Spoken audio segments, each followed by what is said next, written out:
lo que yo utilizo es un protocolo, es una metodología que se ha desarrollado junto con música electrónica, ¿no? Pero realmente esta práctica la llevan utilizando miles de años, ¿no? Y de hecho, en concreto, se cree que fueron unos monjes budistas en el siglo XI que decidieron que por qué no iban a probar lo que era meditar en la nieve para ver si eran capaces de activar, bueno, otras partes del cerebro, de generar calor para no tener frío en la nieve. Y lo que se dieron cuenta es que eran capaces de acceder a estados profundísimos de meditación a través de este tipo de respiración.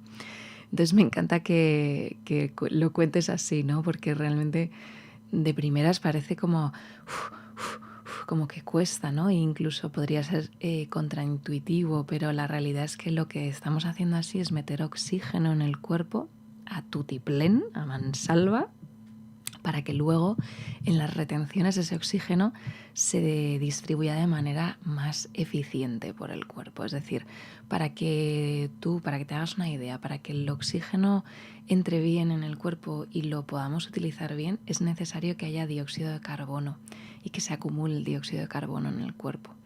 Entonces, por eso es tan importante hacer las retenciones. Si no, lo que estaríamos haciendo sería respirar como una ansiedad.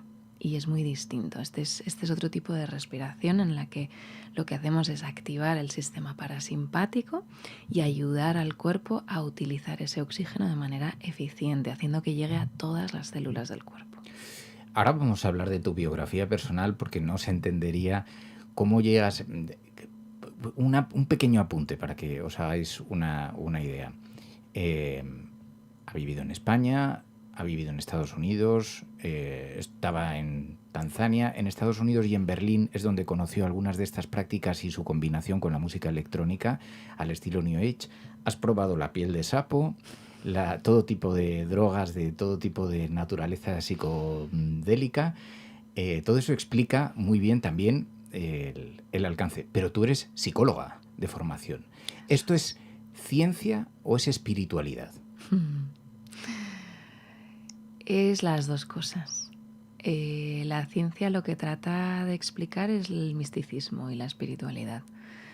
Es las dos cosas y es importante no quitarle mérito a ninguna de las dos. Es decir, no quedarnos con la frialdad de la ciencia ni con la locura del misticismo y tratar de hacer tu propio... Bueno, pues cada maestrillo tiene su librillo, ¿no? Y tratar de entender un poquito mejor esta realidad en la que vivimos. Yo creo que hoy en día vivimos en una crisis espiritual que es la que nos está llevando a tener tantos problemas de salud mental. Es una pandemia silenciosa de salud mental que creo, y no solo lo creo yo, sino que lo creen también muchísimos expertos, filósofos, científicos, que la base es que nos hemos quedado huérfanos a nivel espiritual. Y eso hace que hayamos perdido muchísimo el propósito. La gente habla ahora mucho del propósito vital, ¿no? Y el problema es que cuando tú vives sin un sentido, te falta fuerza, te falta energía y a lo mejor no eres consciente de todo eso, pero en la parte de atrás ahí hay algo que no se está sosteniendo de ese propósito, de decir, y no hace falta tener un propósito enorme, sino a veces es tan sencillo como que tu propósito sea criar a tus hijos, y ese es tu propósito de vida.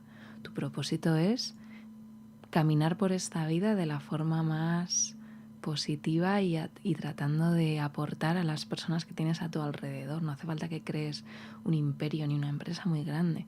Incluso si eres capaz de crear un imperio y una empresa muy grande, pero no tienes luego un propósito de verdad, que es decir, bueno, pues yo lo que quiero es ayudar a mis empleados, ayudar a las personas a las que pueda ayudar.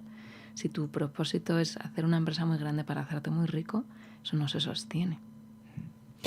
Andrea es una referencia en esto y lo que me llama mucho la atención de tu perfil, organizas eventos, uno de ellos muy reciente, ha juntado a 1000 personas en un teatro practicando estas respiraciones. Organizas muchos también para compañías, para empresas.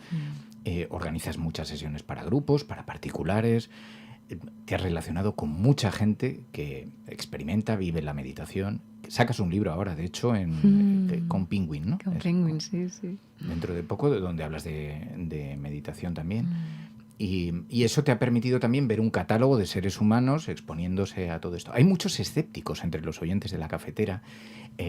Pepe, que acaba de colgar ahora mismo, que estaba conversando con nosotros, nos decía, bueno, yo sí, pero la meditación lo he intentado, pero no, en la cabeza no me da. Y hay mucha gente que dice, bueno, pues eso estamos entre la relajación y no es algo muy... ¿Qué les dirías? Esos son mis favoritos, los que vienen a la sesión y dicen, yo lo de meditar, no, tal... Esta metodología no te escapas. Es decir, tú puedes intentar meditar y no hacer nada y no nada más que pues, enfocarte en tu respiración o hacer una meditación zen en la que no haces nada más que observar tus pensamientos. Y en el mundo en el que vivimos hoy es muy difícil porque tenemos muchos estímulos, nos cuesta mucho estar en silencio con nuestros pensamientos. No estamos acostumbrados. Entonces, este tipo de respiración lo que nos ayuda es a entrar en el cuerpo a través de esa respiración que comentabas antes, ¿no? Que es muy rápida. Entramos en el cuerpo, cuando entramos en el cuerpo dejamos de estar en la mente. Y nos ayuda a crear espacio entre un pensamiento y el siguiente. Y te puedo contar más historias geniales de gente muy escéptica que venía y de repente decía, wow, nunca en mi vida he sentido algo así, nunca había experimentado una paz tan profunda, no sabía que esto estaba dentro de mí. Háblanos un poco de ti, porque decía, tú decidiste estudiar psicología. Tu padre tenía un problema de salud mental y decidiste que querías comprenderlo, ¿no? Sí, mi padre tenía bipolaridad. Lo que pasa es que no se la diagnosticaron hasta que yo no empecé a estudiar psicología y le dije, papá, creo que esto deberías de mirártelo, ¿no? Se rió, o sea, se echó una carcajada tremenda. Pero durante toda mi infancia y mi adolescencia yo lo que trataba era de entender, ¿no? qué era lo que le pasaba, porque había tantos cambios de humor, mucho amor, mucha ira, mucho, ¿no? Era como muchos extremos y me convertí, yo creo, en una niña muy observadora. Y tratando de entenderle dije, bueno, voy a estudiar psicología. Y no me imaginé nunca que iba a acabar haciendo lo que estoy haciendo. De hecho, cuando terminé la carrera, me metí en marketing, hice investigación de mercados, ¿no? Estuve en el mundo corporativo bastante tiempo, pero me dio una base muy buena el haber estudiado psicología para luego, cuando falleció mi padre a los 55 años, indagar desde otro lugar, ¿no? Desde un punto un poco más, bueno, alternativo, porque lo que yo había estudiado en psicología no me resultaba suficiente quizás y necesitaba entender desde un lugar más espiritual, más místico, más menos tangible. Tú estás haciendo un voluntariado en Tanzania. Estuviste 5 años, creo, trabajando en un McDonald's. Sí. Y para pagarte los estudios en un Macauto. Bueno, para pagarme los estudios no, era el McDonald's de mi padre. Y yo, pues, todas las tardes durante la universidad trabajaba ahí por las tardes. Y fuiste a hacer un voluntariado a Tanzania. Y allí es donde te enteras de la noticia de la muerte de tu padre. Sí, eso fue muy tremendo porque yo estaba en un orfanato en mitad de la nada y de repente me llamó mi madre, además había poquísima cobertura y me dijo, Andrea, tienes que venir y tienes que venir esta noche porque tu padre está muy mal. Y yo dije, en ese momento pensé, mamá, o sea, me quedan 2 semanas, déjame que termine y voy. Me dijo, no, tienes que venir inmediatamente. Y ocurrió algo de lo que no me voy a olvidar jamás. Y cuando les dije a los niños que me iba, que tenía que irme esa noche, que mi padre se había puesto muy enfermo, de repente fue como si entendieran algo o conectaran con algo.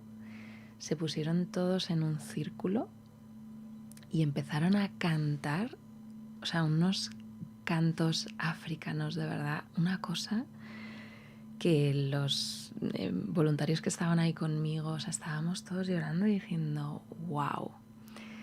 Y yo me fui, no llegué a despedirme de mi padre, y cuando nos dieron el certificado de función de mi padre, la hora a la que murió mi padre fue cuando los niños se pusieron a cantar de esa manera. O sea, fue increíble, la verdad. Hay un montón de sucesos, de símbolos que aparentemente están desconectados, desvanecidos a nuestro alrededor, que de pronto cobran relevancia y si colocamos el foco. ¿Cómo encuentras tú, cómo conoces este tipo de meditación? Porque creo que había una referencia que era entre Berlín y Estados Unidos en los tiempos que estuviste viviendo. Creo que a Estados Unidos te trasladaste por amor, Sí. porque te enamoraste de alguien y te fuiste allí a vivir y allí experimentaste, exploraste un montón de viajes personales. Pero hay una persona concreta que te enseña este tipo de meditación, ¿no?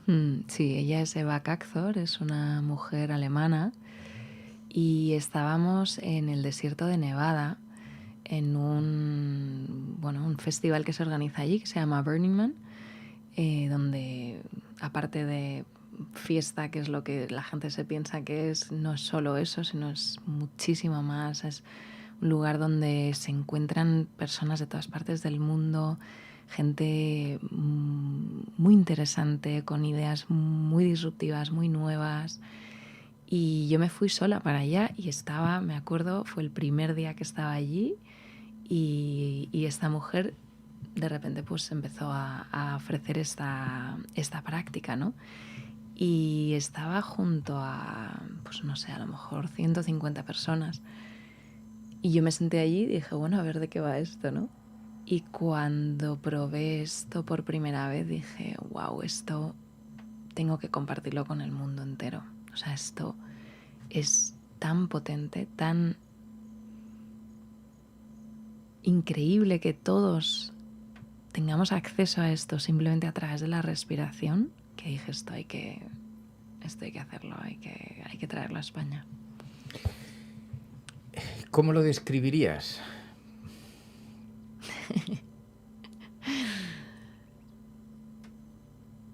Te diría que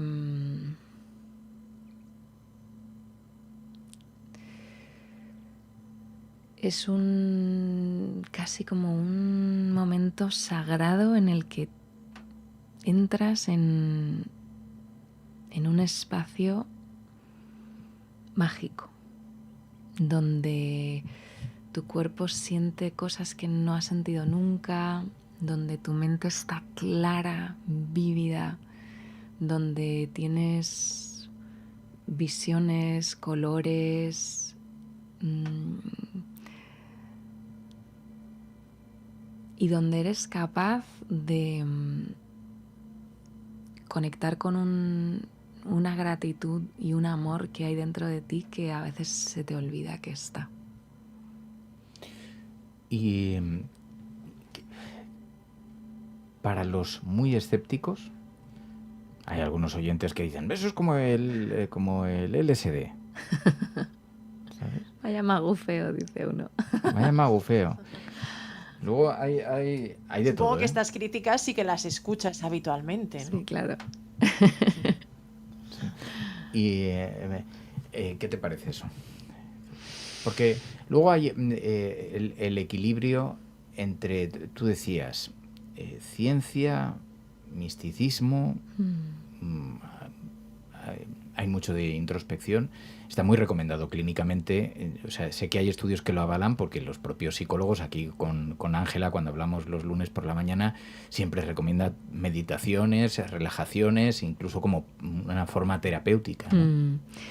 Mira, yo no entro ahí porque normalmente es gente que no lo ha probado nunca, gente que tiene miedo a entrar en uno mismo, ¿no? Es al final, para hacer esto hay que ser muy valiente y hay que tener el valor de decir, bueno, pues me voy a remangar y voy a ver qué encuentro dentro de mí, ¿no? Y muchas veces encontramos cosas que a lo mejor no nos gustan, pero la realidad es que la ciencia nos está demostrando que funciona y de mil maneras, ¿no? Una de las cosas que sucede cuando respiramos de esta forma es que se reduce nuestra actividad del córtex prefrontal en un 40 y un 50%. Al final, el mundo en el que vivimos, y no hay más que ver aquí Oye, no te, tu a maravilla, ver si que lo es vas que a es... criticar. No, que es una pasada, Dices pero tú que vives ahí entre que tienes pantallas. tantas pantallas y que vivimos así, vivimos entre pantallas, vivimos en realidades paralelas prácticamente. O sea, es que es una locura cómo vivimos hoy en día si lo comparas a cómo vivían nuestros bisabuelos, ¿no? Entonces, tenemos el cerebro sobrecargado y este tipo de respiración lo que nos ayuda es a calmar ciertas partes de nuestro cerebro que están sobrepasadas y a activar otras. Digamos que ese momento de paz no nos lo permitimos. O sea, pasamos de estar dormidos a estar despiertos corriendo, llegamos a casa, cenamos corriendo, como mucho vemos Netflix, que es la única manera que tenemos hoy en día como de reducir ese volumen, y nos metemos en la cama. Y así un día tras otro, no nos damos cuenta de lo desregulados que estamos. Entonces, esto es como una terapia de choque. O sea, obviamente lo lógico sería simplemente sentarnos y estar tranquilos, pero ya no somos capaces de hacer eso. Entonces, este es el mejor antídoto que existe ahora mismo contra el estrés, quitando lo que son, bueno, las pastillas y todo lo que está tomando la gente, que no sé si sabes que en España, o sea, sí, somos pioneros, ¿no? Sí, No ibas sí, a decir pioneros, pero... Sí, no, o sea, absolutamente. es Vamos, uno de que los somos uno de los países países más consumidores de benzodiazepinas. Sí. O sea, una Los ansiolíticos. barbaridad. Eso es. Pero he probado la meditación, no solo la psicodélica, y desde hace algunos meses. Los efectos no son muy prolongados. El lorazepam te lo tomas y durante 8 horas estás bajo los efectos.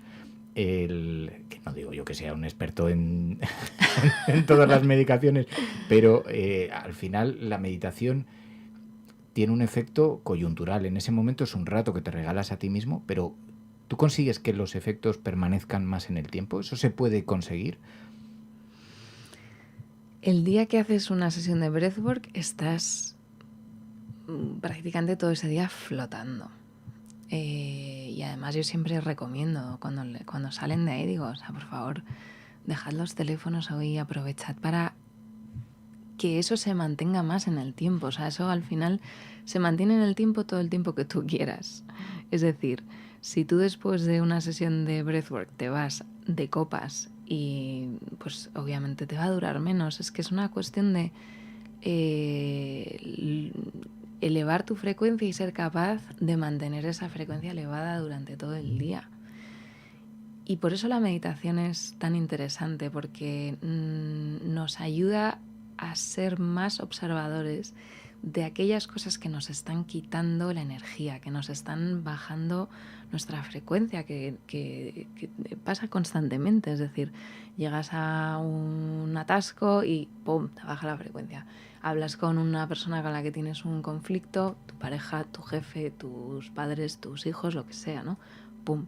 Entonces, si tú eres capaz de observar todo eso y darte cuenta de qué cosas te están tirando para abajo, qué cosas te están tirando para arriba, vas a ser más capaz de hacer lo que te tira para arriba. O sea, es sentido común. Lo que pasa es que en el mundo en el que vivimos hoy, vivimos de manera inconsciente. No, el teléfono al final nos ha robado, nos ha fragmentado muchísimo nuestra conciencia y hacemos cosas sin darnos cuenta. Y una de las cosas pues es comer de manera que no debemos, consumir cosas que no debemos, es decir, un montón de cosas que estamos haciendo sin darnos cuenta. muchas veces, a ver, veo algunos comentarios también porque os conozco y ya conozco a estas alturas a esta audiencia de la cafetera, pero muchos de los comentarios son muy racionalistas. En ocasiones el racionalismo también se convierte en una barrera para poder explorar. Yo ya lo he dicho, con la meditación he descubierto un universo que jamás habría imaginado. Yo el primer día dije, bueno, esto es filfa. Es una auténtica pasada. Primero porque raras veces tienes la predisposición para regalarte un tiempo a ti mismo, a la calma más absoluta, a la relajación. Pero luego ves que sí, que tiene efectos concretos sobre tu estado anímico, tu estado de salud, te encuentras mucho mejor, te puedes permitir hacer otras cosas.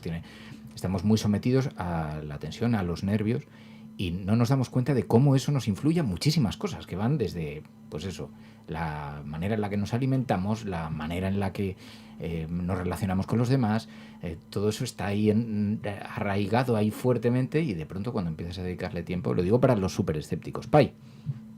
No, sí, me llama la atención, hablando un poco de los superescépticos y de todo esto. Antes Andrea ha mencionado algo así como que con la meditación, no sé si con la que ella practica, la psicodélica, pero se reducía la actividad del córtex prefrontal en un 40%. Es decir, hay una serie de estudios que se han hecho. No sé si nos puedes decir algo más, incluso para esto, para todos los oyentes que están diciendo, pero esto realmente es ciencia, está recomendado. Me imagino que todavía a lo mejor se está empezando, pero sí que hay estudios científicos que han evaluado un poquito la eficacia de estas técnicas. Hay muchísimos estudios, os los puedo mandar si queréis cuando terminemos la entrevista. Hay muchos artículos. De hecho, hay un instituto que se llama HeartMath en Estados Unidos que solo se dedica a estudiar esto. Y es de verdad muy interesante, o sea que a los escépticos os animo a que lo leáis.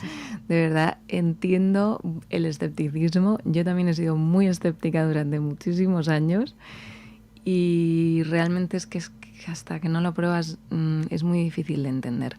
Siempre aviso, que he visto por ahí algún comentario, este tipo de respiración no es para personas con epilepsia ni personas con problemas de salud mental o física.